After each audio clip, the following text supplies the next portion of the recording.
Olá, tudo bem com vocês? Eu sou a Emily e hoje estarei aqui apresentando mais uma edição do Festival Labicine. O Labicine, que é o Laboratório Experimental de Audiovisual aqui da PUC Paraná, onde os estudantes podem explorar a sua criatividade e emergir no mundo das gravações. Bom, no nosso bate-papo de hoje, eu estarei aqui com Gui Almeida, diretor do filme O que o Mar Deixou de Você para Mim, e um dos produtores, Luca Ferrarese. Pode soltar a vinheta.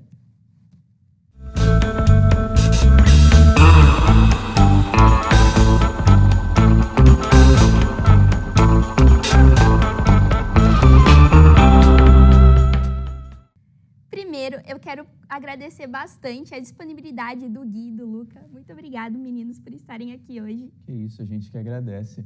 É um prazer sempre. E aí, preparado para algumas perguntinhas sobre como que foi o desenvolvimento do curta de vocês? É um pouco nervoso, né? A primeira entrevista. Sim. Mas sim, vamos lá. Manda bala. Primeiro, para começar, eu gostaria de saber como que surgiu essa ideia de produção, né? De criar o filme.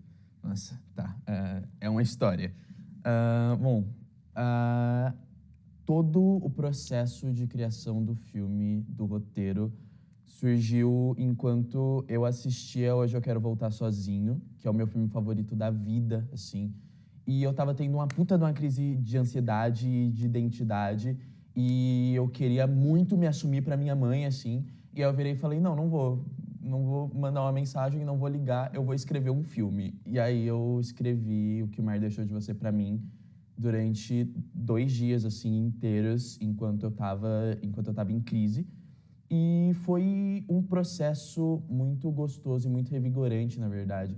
Porque escrever pra mim é tipo... essa coisa, sabe? Me traz de volta à vida, me traz de volta pra realidade. É algo que eu subo e aí ele me puxa de volta, coloca de volta os meus pés no chão, assim. Então, eu escrevi Mar e foi muito rápido de escrever. E quando eu mandei pro Labicine, o Marcelo gostou muito, assim. E aí a gente entramos, e aí a gente entrou em todo esse processo de produção que foi muito mais louco do que todo o processo de escrita do roteiro, na verdade. Com certeza. Eu acho muito interessante, né, a forma com que vocês abordam essas situações no filme, né, que de fato muitos jovens passam por isso, né, nesse momento de descoberta. E como que vocês tentaram colocar essas questões no filme, né, trazendo esses aspectos pessoais e também pensando, né, nos telespectadores que irão assistir, né? Para vocês, qual seria o público-alvo, assim, específico do filme? A gente fez um filme muito introspectivo, né? A gente tem muito da visão do Vicente, que é o nosso protagonista. Então, a gente mergulha muito na cabeça do Vicente. A gente vê, tipo, ele ali no filme, em certa parte. A gente tem muito pouco do que seria o Túlio, assim. O Túlio tem muita coisa pra falar, ele tem muita história pra contar, mas O que o Mar Deixou de Você pra Mim não é um espaço pra ele. Então, a gente tem muito do Vicente ali e muito dessa introspecção dele. Então, a gente tem várias cenas dele sozinho, dele pensando. E eu acho que o nosso público-alvo é parte desse jovem que está em descoberta.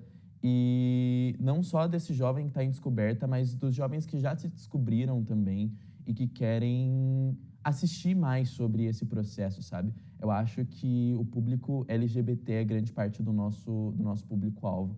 E é o que a gente mira, assim, onde a gente aposta bastante. Como que foi a questão dos personagens, né? A questão do casting ali, de como vocês iriam aprovar, né, quem iria entrar para o filme. Vocês, né, como direção, como produção, tentaram focar em características físicas, né, talvez para se encaixar ali nos personagens principais, né, principalmente no Vicente, ou foi a questão do tchan ali com os outros personagens de cena? Eu tinha uma característica física específica pro Túlio, na verdade, que eu queria que ele fosse branco e moreno. Era uma Nossa, eu bati na lapela, perdão, gente. Que era uma característica que eu queria pro Túlio, mas pro Vicente a gente não tinha nada muito formado, assim. Eu sempre pensei em eles serem muito contrastantes, assim. Então, a gente tinha o Túlio como essa figura, né?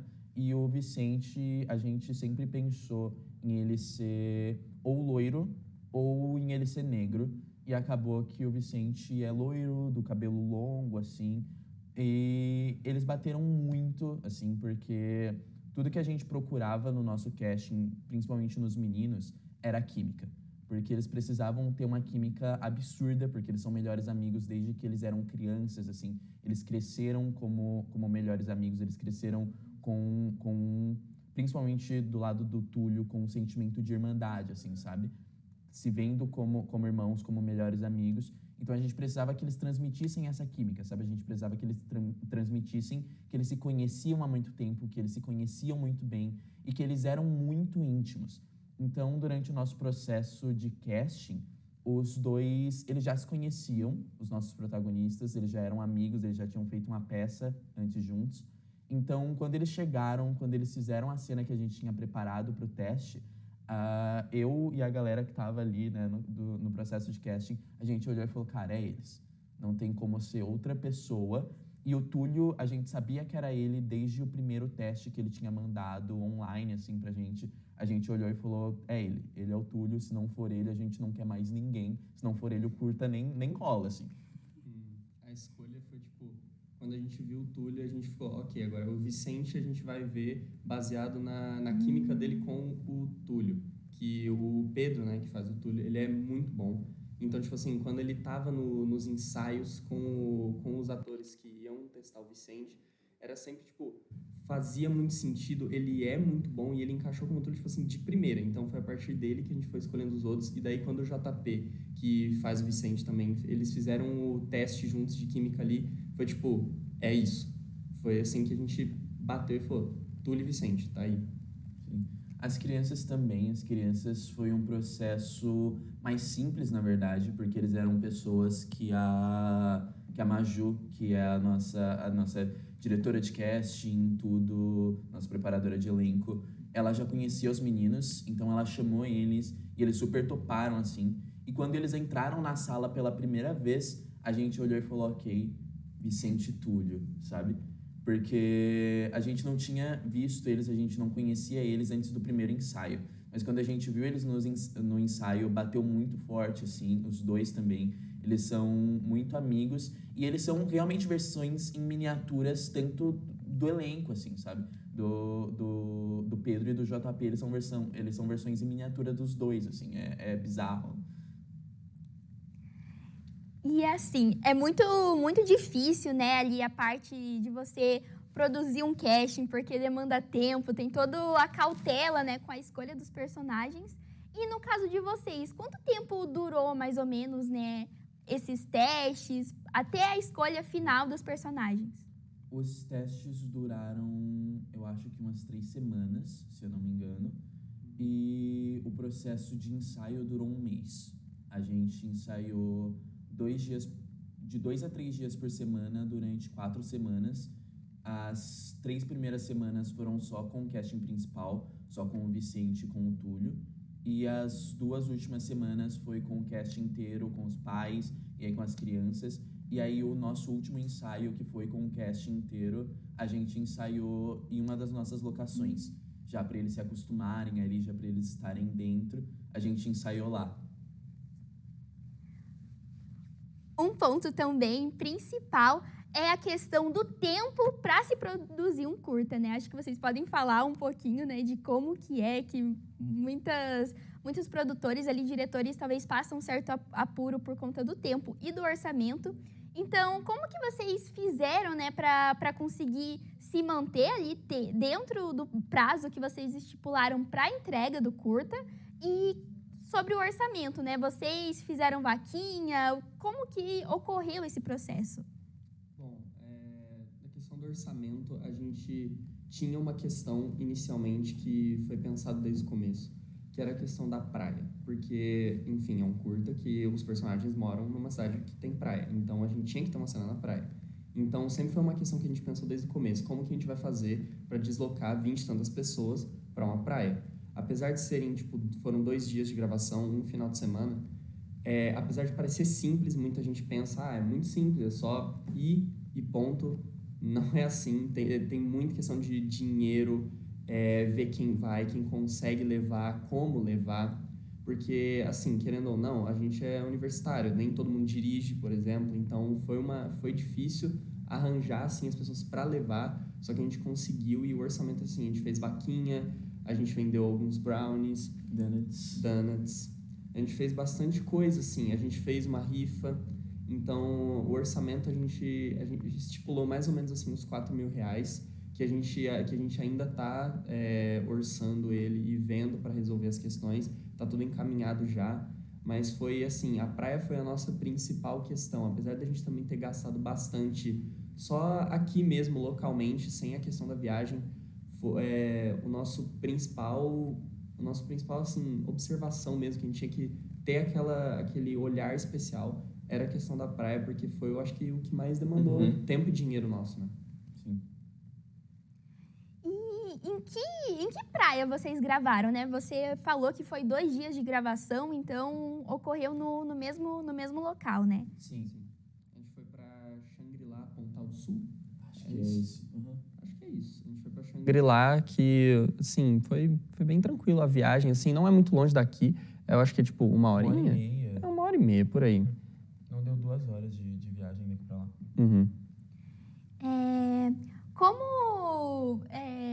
Como que foi essa experiência, né, de viajar até outro local, assim, majoritariamente distante, né, para fazer essas gravações? Porque, claro, tem ali o deslocamento, a questão do deslocamento, né, do elenco, questão de alimentação. Então, como que foi a divisão disso tudo? Então, a gente chegou, eu cheguei no segundo dia, teve gente que foi antes mais cedo, para alguns foram 3 dias, chegaram na sexta-feira, e a maioria chegou no sábado e no domingo, que era o dia das gravações. Então, quem estava lá já foi dando uma geral, assim, organizando, por exemplo, onde todo mundo ia dormir, mais ou menos onde ia ficar cada coisa, como ia se planejar para os próximos dias, sábado e domingo. Então, foram bastantes questões, tipo assim, comida para 20 pessoas, onde 20 pessoas iam dormir, ver divisão de cada quarto, tudo mais. E daí ver quem vai pra praia e quem não vai, porque a casa ela não ficava muito perto, ela ficava próximo da orla ali, mas não muito. Então, tipo, a gente ia ter que usar os carros para ir. Então, não ia sempre todo mundo, ia só mais quem era necessário, assim. Então, no sábado a gente gravou a maioria das cenas no sábado e algumas outras no domingo. Mas, assim, essa questão da organização foi tranquilo, de realmente ver onde ia dormir, comida para tantos e tal. Aconteciam perrengues, óbvio, sempre acontece produção, assim, normal. Então, a gente foi resolvendo a gente foi dançando conforme a música, né? Que é o que falam. A gente teve problema com tá nublado também, né? Porque é verdade. Estavam nublados, assim. E ele é um curta ensolarado, né? Praia, tipo, feliz, assim, e tal. Então, a gente teve um problema com tá nublado, porque tiveram algumas cenas, principalmente do sábado, que ficaram escuras, assim, e tiveram que ser regravadas daí. Inicialmente também, a gente ia em um fim de semana anterior, só que daí a gente decidiu, por outras questões também, mas também tinha a questão que a gente pensou, não, mas acho que não vai fazer sol nesse fim de semana, então vamos passar pro próximo. E também tinha outras questões, mas aí passou esse fim de semana e a gente descobriu que, na real, fez bastante sol nesse fim de semana. Quase 30 graus aqui. Sim. O dia em que a gente não foi. E passou uma semana inteira falando que ia chover, tipo, com 90% de chance de chuva. Sim. Não choveu, não tava nublado, tava sol e quase 30 graus. E no fim de semana que a gente foi, aí tava o quê? Nublado, 20 graus e fez um friozinho, quer dizer.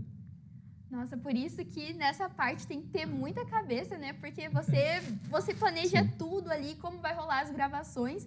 E essa questão de tempo, de clima, né? Que nem no caso de vocês, é algo que impacta bastante, né? Tanto que vocês tiveram que regravar.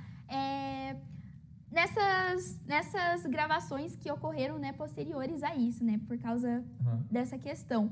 Foi muito difícil ou daí, né, o sol, o tempo colaborou? Assim, então, a gente não teve que voltar na praia. Né? Sim. As gravações que ficaram escuras ocorreram no sábado. Então, essas cenas foram regravadas no domingo, em que não tava tão nublado, assim. Porque no sábado tava bem, assim, tava bem pesado, tava bem carregado. Se você abrir as imagens da câmera, parece que tá de noite. Foi definitivamente uma questão, mas daí tudo que teve que corrigir, a gente já corrigiu, a gente não teve que voltar depois, até porque a gente não ia ter como voltar. A gente não ia ter como voltar, não ia ter dinheiro para voltar. Levar todo mundo. Disponibilidade foi um dos motivos também do porquê a gente teve que passar para um outro fim de semana, mas deu tudo certo assim no final da questão da praia, porque tudo que, enfim, perrengues acontecem, é normal. Então, tudo que tinha que aconteceu. Foi como teve que ser, assim, eu acredito. Então, foi um processo, mas é bom a gente leva de aprendizado, né? Não, acho muito legal essa experiência, esse relato de vocês, porque muitos estudantes, né, que estão iniciando, né, nessa questão de criar curta, de produzir teasers e tudo mais, às vezes acabam se desesperando, né? Porque imprevistos acontecem, então é muito importante saber lidar com tudo isso. Sim. E vocês foi a primeira experiência, né, que vocês dois tiveram, assim, na parte de produção, na parte de direção, ou já fizeram alguns trabalhos anteriores a isso? Então, eu acho que quanto ao Labicine, toda experiência que a gente teve em algum cargo foi diferente do que a gente já teve na faculdade, sabe? Porque dirigir um curta no Labicine e dirigir um trabalho que a gente está fazendo na faculdade são duas coisas totalmente discrepantes, assim, não dá para colocar numa balança, porque o Labicine vai pesar muito mais, sabe? Sim. Eu acho que foi um aprendizado muito grande, como o Luca falou, sabe? Principalmente para mim, quanto à direção, porque dirigir é difícil, você tem que estar de olho em muita coisa, e eu acho que para mim essa foi a parte mais difícil de estar dirigindo um curta grande, foi estar de olho em várias coisas, porque tinham dias quando a gente estava próximo de gravar ou de fazer qualquer coisa relacionada ao filme, que eu abria o meu WhatsApp e a primeira página era só mensagem sobre o filme, sabe? Era só mensagem de elenco, da produção, no grupo que a gente tem, assim. Eram muita coisa, e tipo, muita coisa pra ficar de olho, sabe? Indo de um lado pro outro, assim. Eu acho que tanto quanto direção, tanto quanto produção também, porque eles também tinham muita coisa pra ficar olhando ali. E no set também é uma experiência muito diferente de estar num set do Labicine, que é um set profissional, e de estar num set gravando um trabalho, sabe? São duas experiências bem, bem diferentes. A gente teve contato com o que é fazer cinema independente de verdade, sabe? Sim, muita coisa também a gente foi aprendendo conforme as coisas foram passando. Questões ali que a gente nem tinha parado para pensar. Foi realmente assim, como o Gui mesmo disse, que ele aprendeu muita coisa na questão de direção, eu também aprendi muita coisa na questão de produção, coisas que, por exemplo, como fazer melhor, coisas que não se deve fazer. A gente foi aprendendo bastante coisa, funções que antes a gente nem tinha parado para pensar que talvez isso seja necessário, talvez seja mais importante, que a gente foi também consertando e andando ali conforme as coisas foram passando. Foi definitivamente assim, para mim também foi uma questão bastante de aprender praticamente como contribuir de uma forma diferente, porque a produção não é tipo, não fica 100%, não fica atrás da câmera, por exemplo, ajudando em foto, mas a gente tem que fazer toda a questão da coisa acontecer, né? A gente precisa construir no final. Então, enfim, acho que meu celular tá vibrando, mas enfim, a gente vai aprendendo, assim, conforme. Então, foi realmente uma experiência gratificante, para no fim a gente entender também, então é isso que, sabe, isso aqui eu posso fazer, isso aqui eu posso fazer melhor, isso aqui eu não deveria fazer, sabe? Então, a gente vai vendo conforme a coisa vai andando. Aproveitando o gancho, quais foram as maiores dificuldades, né, você, Gui, como diretor, a maior dificuldade, né, que você teve durante esse processo e Luca, você como produtor, né, junto com os demais, algo que ficou bastante difícil, né, para vocês ali executarem na hora de alguma cena? Eu acho que as minhas duas maiores dificuldades foram essa coisa de ter que ficar de olho em tudo, sabe? Ter que cuidar de tudo. Eu acho que quando você tem um departamento específico e você tem esse departamento para cuidar, é muito mais fácil do que você tá cuidando de tudo o que a gente tem ali. De ficar cuidando de tudo ali o que a gente tem para cuidar, sabe? E a minha segunda maior dificuldade, que eu acho que foi a dificuldade geral da equipe, foi de eu não estar presente durante as gravações na praia. Então, eu dei instruções do que deveria ser feito ali em tudo, mas eu acho que isso foi uma dificuldade geral da equipe, do elenco, de tudo, de eu não estar presente durante as gravações na praia, porque eu tive um contratempo com o teatro. Questão de produção foi mais organização mesmo, porque a gente teve vários dias, teve a questão da praia, então foi o orçamento, foi a ordem do dia, foi ver que horas todo mundo podia, disponibilidade, foi ver todas essas questões mesmo de como fazer, como ir para a praia, por exemplo, ou tal dia se todo mundo conseguia fazer. Então, foram mais questões assim. Também teve essa questão, né, que ele não pôde ir no dia da praia. Então, lá a gente também teve que se organizar bastante. Foi bem cinema de guerrilha, assim. A gente foi vendo mais ou menos, você me ajuda em não sei o quê, você faz isso, porque a gente também estava com uma equipe reduzida. Apesar de terem 20 pessoas lá, a nossa equipe conta com 32 pessoas. Então, foi bastante coisa que a gente teve que, verificar ali na hora e você me ajuda nisso, você me ajuda não sei o quê. Teve gente que ficou, a madrugada lá, arrumando figurino pro dia seguinte. O nosso diretor de arte, o Luca Garcia, ele ficou até as 3 da manhã ali organizando roupa e dobrando não sei o quê e colocando fita, catalogando. Então, foi assim, foi definitivamente algo, mas a questão de organização, assim, foi a nossa maior dificuldade também. Isso também ensina a gente por exemplo, se você acha que você vai demorar, por exemplo, 5 minutos, é 10. Sabe? A gente aprende que... Sempre o dobro. Sempre o dobro, sempre. Se você acha que, por exemplo, quantos dias a gente precisa? Eu acho que 2, então é 4 ou 3. É sempre isso, assim. A gente sempre terminou todas as gravações muito dentro do horário, sim, assim. Sim. Acho que a gente não passou de nenhuma gravação do horário previsto que a gente tinha, mas a gente poderia ter mais tempo, sabe? Pra gente fazer tudo com muito mais calma, porque a gente sempre teve tudo muito determinado do que a gente ia fazer. A gente sempre chegou muito certo do que ia ser gravado, só que existiam dias onde a gente queria ter mais calma, sabe? E a gente só não tinha tempo no cronograma pra não ir, tá, sabe? E todas as nossas gravações a gente sempre foi muito sabe? A gente não tinha um tempinho e aí voltar, sabe? Foi sempre um batidão de gravar. Mas foi sempre um batidão muito gostoso de gravar. Então, meninos, agora indo para nossa última pergunta. O que vocês levam, né, da experiência da gravação do curta de vocês para frente? E um recado, né, para os estudantes e pessoas que estão ingressando agora nesse meio de gravação, de produção, de direção. Qual é a dica que vocês deixam para eles? Bom, o que eu aprendi nisso tudo foi realmente a questão pessoal. Por exemplo, lidar com pessoas é uma coisa que você tem que ter em mente quando você for fazer o seu filme. Mesmo você sendo diretor ou produtor ou diretor de fotografia, não importa a função, você tem que ter em mente que você está trabalhando com pessoas. Então, você sempre tem que saber como lidar, como conversar. Foi uma coisa que eu fui aprendendo conforme a gente foi gravando. Foram questões que eu fui vendo comigo mesmo até também. E a maneira de trabalhar, a questão organizacional, aprendi muita coisa também. Foi aquilo que eu falei, se você acha que é 2, é 4.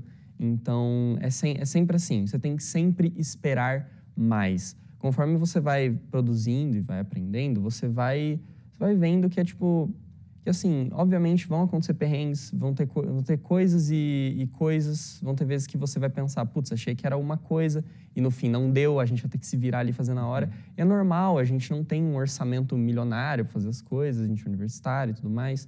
Então, eu acho que foi um bom aprendizado para a questão de organização e questão de lidar com pessoas também. Foi bem gratificante. Eu acho que como aprendizado, eu levo tudo que eu aprendi quanto à direção, porque eu aprendi muita coisa, sabe? Eu aprendi a dirigir de fato, dirigindo o Labcine. Foi um processo de aprendizado. Pô, é gritante a evolução que a gente teve como equipe da primeira à última diária, assim, de como a gente trabalhava, sabe? Como a gente Sim. se organizava e como a gente pensava em horário, em diária, em todas essas coisas, assim. Como a gente trabalhou a direção de elenco também, é uma diferença grande da primeira para a última diária, sabe? E eu acho que, como recado, eu deixo... Galera, se organizem, tá? Principalmente quanto a dinheiro. Dinheiro é importante, dinheiro vai faltar, tá? Então... Se você acha que você precisa de 1.000, você precisa de 2.000. Se você acha que você precisa de 4, você vai precisar de 8, sabe? Provavelmente. Então, se organize quanto a dinheiro.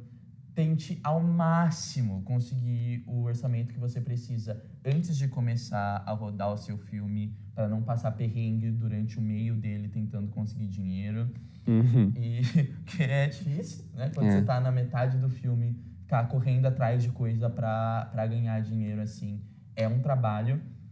E eu acho que também levo como aprendizado essa coisa de lidar com pessoas e lidar com equipe, porque quando você tá gravando, você tá lidando com muita gente, né? Você tá lidando com a sua equipe, você tá lidando com o elenco, você tá lidando com a linguagem com a qual você vai falar com as pessoas de fora. Então, é todo um processo muito grande, assim, sabe? De pessoas e de lidar com pessoas. E é toda uma rede, é um emaranhado muito grande de gente que você tem que estar lidando. Então, acho que é importante, né? Saber se comunicar muito bem. Com certeza. E bebam água.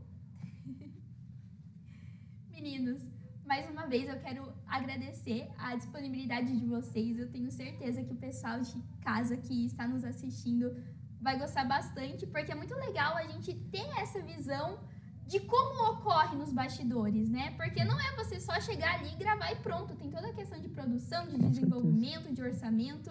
E com certeza a galera vai levar esse conselho pra frente.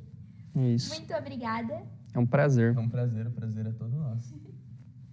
E esse foi mais um bate-papo, né, com o pessoal do filme O Que o Mar Deixou de Você Pra Mim, que estreia amanhã, dia 26 de novembro, na Cinemateca.